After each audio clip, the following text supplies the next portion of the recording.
আমাদের ভাইজান কি কোন নেতা? এই নেতা যখন ব্রিগেডে মিটিং হলো, আরে এর থেকে বড় দলিল আর কি নেবে? হ্যাঁ, আমাদের পশ্চিম বাংলার বড় বড় যারা নেতা আব্বাস ভাইজানের মুখের দিকে তাকিয়ে ছিল না, উঠে দাঁড়িয়ে সম্মান দিয়েছিল না, দেয়নি? আরে জানোয়ার, এর থেকে আর কি প্রমাণ নেই? হ্যাঁ, এই বাচ্চা ছেলেটার এত ক্ষমতা, কি ক্ষমতা আছে? চুল ধরতে মূল আছে। আরে আব্বাসের কাছে সব থেকে বড় ঈমান আছে। জোরে বলেন সুবহানাল্লাহ। আরে অস্ত্র নেই, আমরা অস্ত্রধারী নই, আমাদের নবী কাউকে অস্ত্র দিয়ে টাচ করেনি। জোরে বলুন সুবহানাল্লাহ। যারা বলে আব্বাস ভাইজানের সঙ্গে সব যুবক ছেলেগুলো তোমরা থাকবে, ওরা যত যাই বলুক, হ্যাঁ, আব্বাস ভাইজান নিজের মন গড়া কথা বলে না, এটা খেয়াল রাখবে। বললে অনেক দোষের ভাই, আবার গাড়ি আটকাবে না তো? হ্যাঁ, আমি দুর্বল, মানে আল্লাহর কি এক ঘামালি বলে যাও। আমি আইএসএফ এর দালাল নই, ভাববেন না হিজবুল্লাহ আইএসএফ এর দালাল। না না না, আমি হক বাবের বেটা, থাকি হকের উপরে। সুবহানাল্লাহ বলে। আমি কাকে ভোট দিই আমার ব্যক্তিগত ব্যাপার, সেটা আমি মাইকে বলবো। তবে আইএসএফ এর যদি কার্যকলাপ খারাপ হয়, খোদার কসম একদিন দেখবেন হিজবুল্লাহর এই মুখ বলবে এ পার্টি চলবে না। আর আমি যদি না বলতে পারি, মৃত্যুর সময় কাওরার জবান হবে। শুনে রাখেন, নিশ্চয়ই মনে হয় আল্লাহ ভালোবাসেন, ওই জন্য তখন নেতা একটা হালকা পাতলা ছেলে, সারা হাওয়া আসার আগে মুড়িয়ে, হ্যাঁ, ওর দিকে ডরায়। হ্যাঁ, আরে এটা অন্য কিছু নয়, এটা আমার দাদা হুজুরের রুহানি দোয়া। সুবহানাল্লাহ বলো। যারা পীরজাদার ফটোকে পা দিয়ে মারিয়েছিলে, স্মরণ রেখে দাও, খোদার কসম আমি ভোটের আগে এই ভাঙড়ে ওয়াজ করেছিলাম। আমার ইউটিউবে দেখবেন যে ভাঙড়ের জমিনে ঘন মেঘ নামছে, আছে না? যারা আমার ইউটিউবে ওয়াজ করেন দেখবেন যে ভাঙড়ের জমিনে বিরাট মেঘ আসছে, তবে আবার একটা ঝড় আসবে সামনে।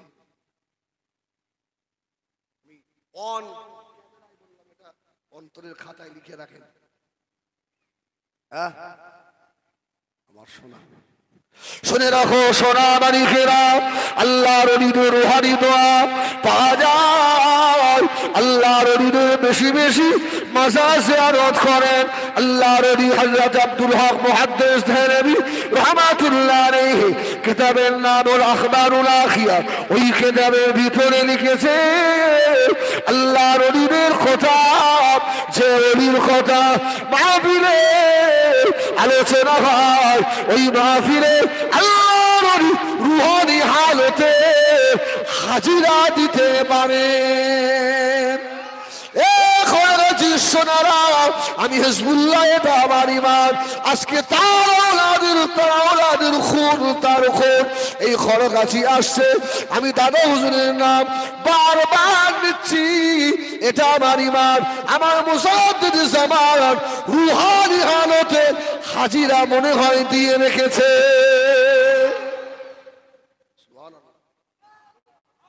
সব দেখে আমার পাগলগুলো বসে আছে, দেখ সুবহানাল্লাহ বলে। ওহ, রাসূল দাঁড়িয়ে বললেন, এ উসমান বিন তালহা, সেদিন আমাকে অনেক উল্টো পাল্টা বলেছিলিস, আর আমি তোকে বলে গেছিলাম আমি তো একা, আর মক্কা সব তোদের।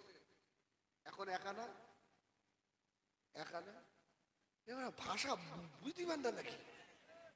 একা না, আমরা চলে যাচ্ছি মক্কা ছেড়ে, তবে মক্কার কাবার চাবি কিন্তু হাতে দিতে যদি হকের উপরে থাকে। আর যদি নওশাদ সিদ্দিকও নাহক হয়ে যায়, খোদার কসম এ উঠতে পারবে না। আর যদি হকের উপরে থাকে, কারণ বাবার ক্ষমতা নেই ওকে। সুবহানাল্লাহ বলে। রাসূল বললেন, সেদিন আমাকে কাঁদিয়েছিলিস, আর আমি তোকে বলে গেছিলাম একদিন হিরো হয়ে ঢুকবো, দে চাবি দে। ওর তো তখন কাঁপ শুরু হয়ে গেছে। সুবহানাল্লাহ সুবহানাল্লাহ, হ্যাঁ কাঁপ শুরু হয়ে গেছে। এসে মোহাম্মদ এই দেন চাবি, দেন চাবিটা নেন, কাওয়া শুরু করে। নবী আমার দুনিয়া বাদশাহ জনাবে মুহাম্মদুর রাসূলুল্লাহ সাল্লাল্লাহু আলাইহি ওয়াসাল্লাম নবী আমার চাবিটা হাতে নিয়ে বলেছিলেন, ও আমার সাহাবীরা, আমি রাসূলুল্লাহ, আজকে কাবার চাবি কার হাতে? সাহাবীরা বললেন, ইয়া রাসূলুল্লাহ, ইয়া হাবিবাল্লাহ, এই কাবার চাবি আপনার হাতে। আল্লাহ নবী বললেন, সাহাবীরা, এই চাবি আমি মুহাম্মদ যার কাছে রেখে দেব তাকে কি তোমরা সকলেই মেনে নেবে? সুবহানাল্লাহ। সকলে বলল, ইয়া রাসূলুল্লাহ, আমাদের জান আপনার জন্য আমরা কুরবান করে দিতে রাজি। আমার রাসূল, আপনি যাকে দেবেন, যে আমার নবীকে বাপ মরা মা মরা বলে গালি দিয়েছিল, আমার রাসূলুল্লাহ আবার ডাকলেন, এই উসমান বিন তালহা, তুই আমাকে দুঃখ দিতে পারিস, আমাকে কাঁদাতে পারিস, আমাকে মা মরা বাপ মরা বলতে পারিস, আমি মুহাম্মদ তোকে কাঁদাবো না। জোরে বলুন সুবহানাল্লাহ। আমি মুহাম্মদ তোকে দুঃখ দেব না। কেন? আল্লাহ আমাকে ওমা আরসালনাকা ইল্লা রাহমাতাল লিল আলামিন, তামাম জাহানের জন্য আল্লাহ আমাকে রহমত করে পাঠিয়েছে। জোরে বলুন, আর একটু জোরে বলুন। আল্লাহ আমাকে রহমতের নবী করেছে। এই নে চাবি, ধর ধর চাবিটা ধর। সুবহানাল্লাহ। যা। আচ্ছা, আর রাগ থাকবে? আর রাগ থাকবে?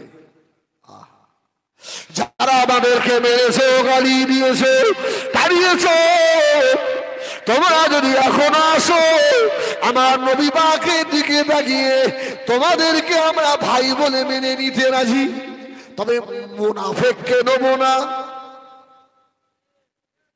কি মুনাফিক নেব না? মুনাফিকের মুখে দাড়ি থাকলে, তবে শুনে রাখো, মুনাফিক কাফেররা হয় না, মুনাফিক কিন্তু মুসলমানের ভিতর থেকেই হয়। সঠিকভাবে তওবা করে এসো, মুনাফিকি করে এসো না, তাহলে কিন্তু ছাল ছাড়িয়ে ফেলবো, বাঁচা না।